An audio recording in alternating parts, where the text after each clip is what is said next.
Hey guys, I'm just going to show you a couple of tricks with editing your video essay.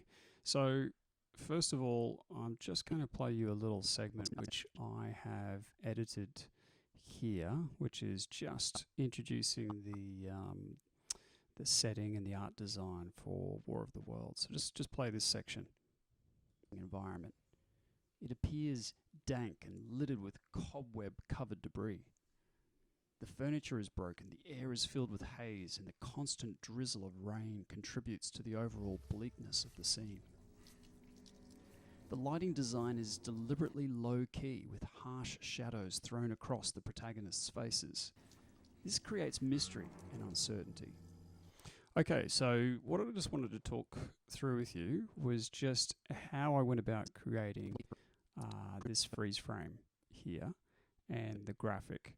And as you can probably see, I've literally got three layers here. I've got the layer with the video, I've got a layer with my text, and then I've got another layer with the pointer.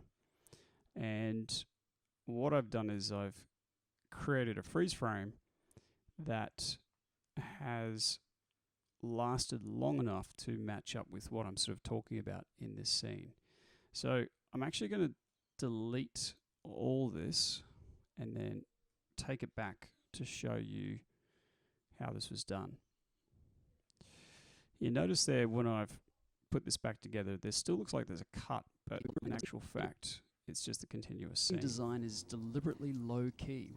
Now, when you have something like that, you can actually put that back together just by right-clicking and going join through edits. And now it just looks like it was before I started doing the editing.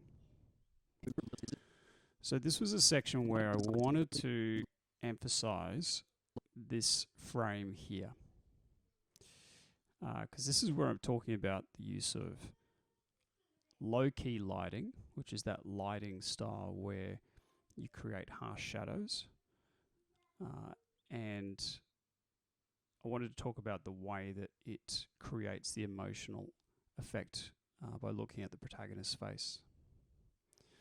So if you listen to the voiceover here, the lighting design is deliberately low key.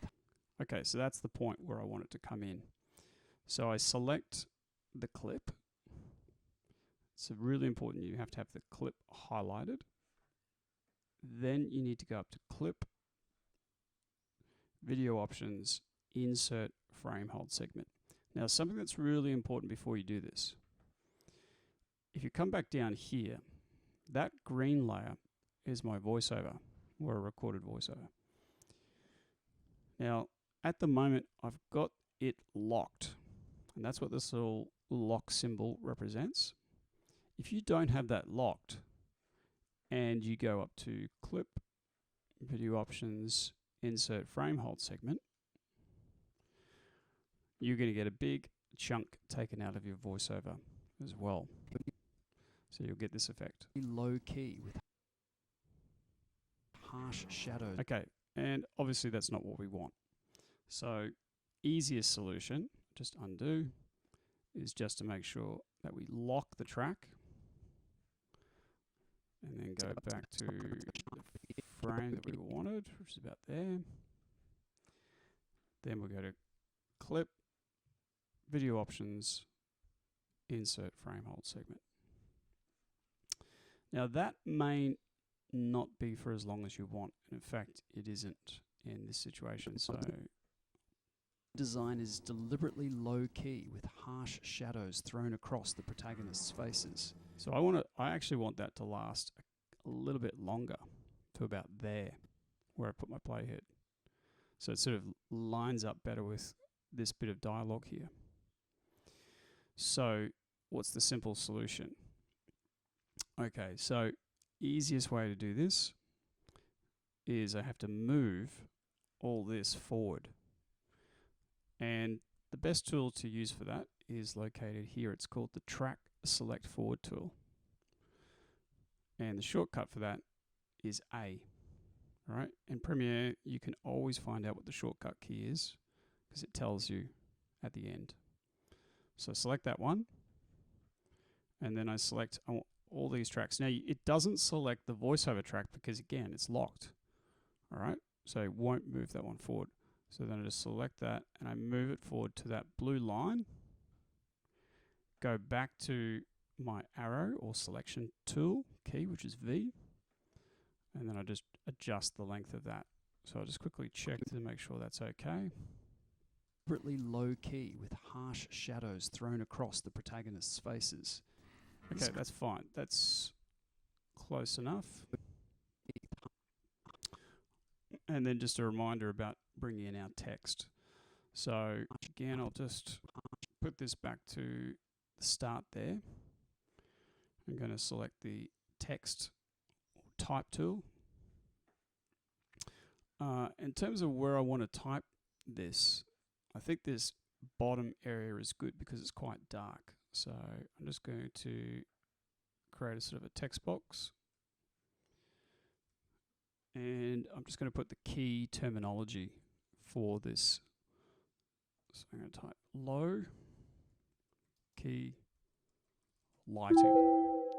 And if you can't remember like any sort of terminology, then have a look at your notes or just do a Google search. There's heaps of information online about shot terminology for film and television.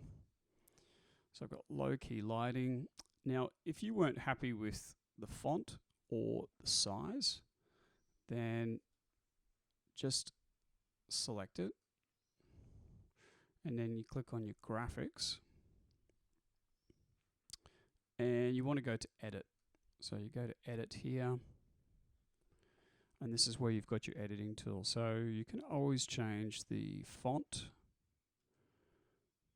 But I would recommend just sticking with a fairly basic, simple font for this type of thing.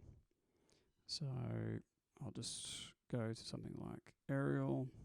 That looks fine. And then you can manipulate the size to suit. That looks fine. And if you want to reposition it, go back to your Move tool. In Move tool, you can reposition it to wherever you think works best. And again, don't get too fancy with colors. Generally with this sort of thing, you just want something that is clear and provides key information. You may possibly want to do like a shadow or a background. So backgrounds can be quite effective. If you tick this box, then you can have a background. You can change the transparency of that background. So that adds a nice little bit of accent to it. And if you want to change the color, click in here and you can change the tone of the color. So maybe give it a little bit of like a blue sort of tone and maybe a little bit more transparent. And I just picked that blue tone because there was sort of a lot of blue tones in the actual film itself, so it's not going to sort of contrast too harshly. I can adjust the width of that. And you can also center that writing as well if you wanted that centered. Okay, I'm happy with that. Adjust the length so that it matches up. So let's just have a look. Play it back again. Low key with harsh shadows thrown across the protagonist's faces. This creates Okay, that's pretty good. And again, if you want to have things a little bit smoother in your video, you might decide to put in a little crossfade here. So I'll just zoom in a little bit here so you can see this. Right click at the end and you go apply default transition. That's going to give you just a 1 second cross dissolve. With harsh shadows thrown across the protagonist's face. You could do the same at the end of it as well. It doesn't really particularly need it. That will just adjust the duration of the cross dissolve. If you want it just really quick cross dissolve. With harsh shadows thrown across the protagonist's face. Okay, and the last little element here then is if I want to just put in a bit of accentuation with my arrows. So I've already downloaded the graphics, and you can get the graphics off Schoolbox or in OneNote. You can use these ones, or you can use ones that you've sourced yourself. And let's say I want to use the pointer. So I'm going to grab that pointer.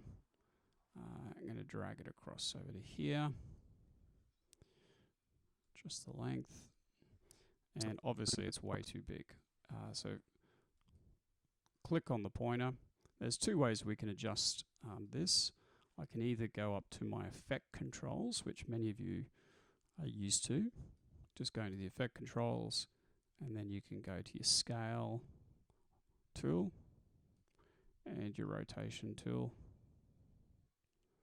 like that, and your position tool. So if you want to reposition it, so I'm just pointing it here to really highlight the harsh shadow on her eye there. The other way that you can move a graphic or a piece of text or a piece of video is you can double click. So you can double click on it, and then you've got those sort of familiar tools as well for just dragging. If you go to a corner, you can rotate, change the angle, and then you can obviously do your move as well. That looks pretty good. I don't want the arrow to be too big, and again, if you want the arrow to be a little bit more subtle, you could change the opacity of the arrow if you wanted to. Don't have to have it completely 100%, it's up to you. So let's have a look at that. Key with harsh shadows thrown across the protagonists' faces. Okay, so pretty happy with that. That definitely gets the point across of telling somebody who's trying to learn about filmmaking techniques, just to highlight elements that perhaps they hadn't noticed before, and also just a good habit to just regularly save your work. So just making sure that you go up to your file and making sure that you save your work. So it's Command S or Control S if you're on PC. Just making sure you do a regular save is really important, because you're not going to be very happy if your computer crashes and you have just lost a whole heap of editing. Okie dokes. That's it for this session, and good luck with your editing.